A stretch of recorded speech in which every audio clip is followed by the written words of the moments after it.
پیغمبر، آخری اللہ کے پیغمبر، وہ سارے انسانوں کے لیے رحمت بن کے آئے تھے. ادھر سے شروع کرتا ہے ہمارا دین. دوسری چیز، ہمارے دین کے اندر انسان برابر ہے. اور جو مدینہ کی ریاست، اس کے اوپر ہم کیوں دیکھتے ہیں؟ کیونکہ وہ ہمارے نبی صلی اللہ علیہ وسلم نے مسلمانوں کی پہلے ریاست بنائی تھی. اب آپ سب کے لیے کہ اس ریاست میں کیا ہوا، ہمارے نبی نے ایک چارٹر سائن کیا. یہودی بھی تھے، مسیح بھی تھے، جتنے بھی انسان تھے ان کے ساتھ انہوں نے چارٹر آف مدینہ سائن کیا، جس کو کہتے ہیں میثاق مدینہ. اور اس میں سب کو برابر کے شریک بنایا. پھر ایک چیز اور جو میں بار بار لوگوں کو بتاتا ہوں کہ ہمارا دین شروع کدھر سے ہوا تھا. 4 خلیفہ جو ہمارے نبی صلی اللہ علیہ وسلم کے بعد آئے، ان میں سے 2 خلیفہ وقت عدالت میں پیش ہوئے. جو ہماری مسلمان، جو ایک بہت بڑی ہستی مسلمانوں کی، حضرت علی رضی اللہ تعالی، وہ عدالت میں جاتے ہیں اور ان کا کیس ہوتا ہے ایک اقلیت سے، یہودی سے. اور وہ، آپ یہ سمجھیں کہ خلیفہ وقت، ہیڈ آف سٹیٹ، ایک اقلیت کے ساتھ عدالت میں جاتے ہیں. پہلے تو یہ سوچیں کہ کتنی آج دنیا میں ملک ہیں جدھر ہیڈ آف سٹیٹ ایک عام اقلیت کے ساتھ عدالت میں پریزنٹ ہوگا. کتنے دنیا میں ملک ہیں، بڑے بڑے ملک ہیں، ویسٹرن ڈیموکریسیز ہیں. آپ کو بھی تصور کر سکتے ہیں کہ ایک اقلیت کے ساتھ وہ عدالت میں پریزنٹ ہو. اور لیکن اس سے بھی آگے بات کہ وہ جو کیس ہے، وہ قاضی وہ فیصلہ خلیفہ وقت کے خلاف دے دیتا ہے. اور وہ یہ کہتا ہے کہ میں آپ کی بیٹی کی، کیونکہ آپ کے بیٹا گواہ ہیں، ان کی میں گواہی قبول نہیں کرتا. کتنی دنیا کے اندر یہ ہوگا آج کل، کہ میں آج بات کر رہا ہوں 21ویں صدی میں، کہ آپ کتنے ملکوں میں یہ ہو سکتا ہے کہ ہیڈ آف سٹیٹ ایک مائنورٹی سے عدالت اس کے خلاف فیصلہ کر دے. تو یہ ادھر سے ہم شروع ہوئے تھے. ہمارے انصاف کا نظام ادھر تھا. اور اقلیت، انسان برابر تھے مسلمان معاشروں میں. اور ہم ایک اور چیز پہ آتے ہیں. ابھی رائے پرکاش نے بات کی کہ جو فورسڈ کنورژنز ہیں، کہ زبردستی لوگوں کو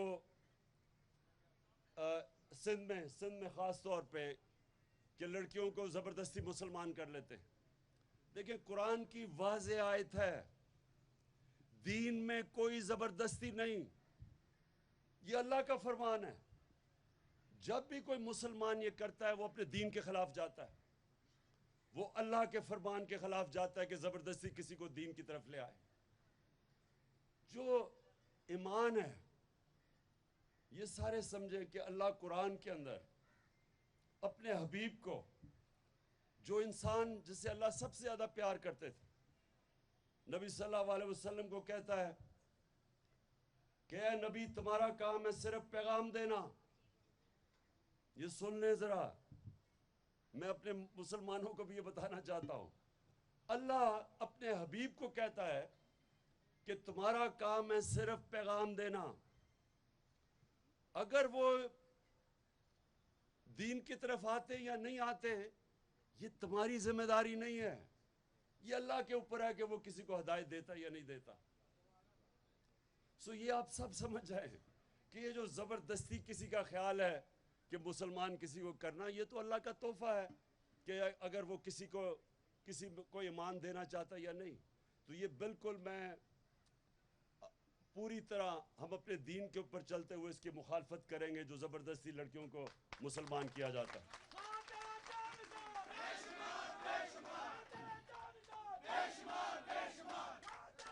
بس بس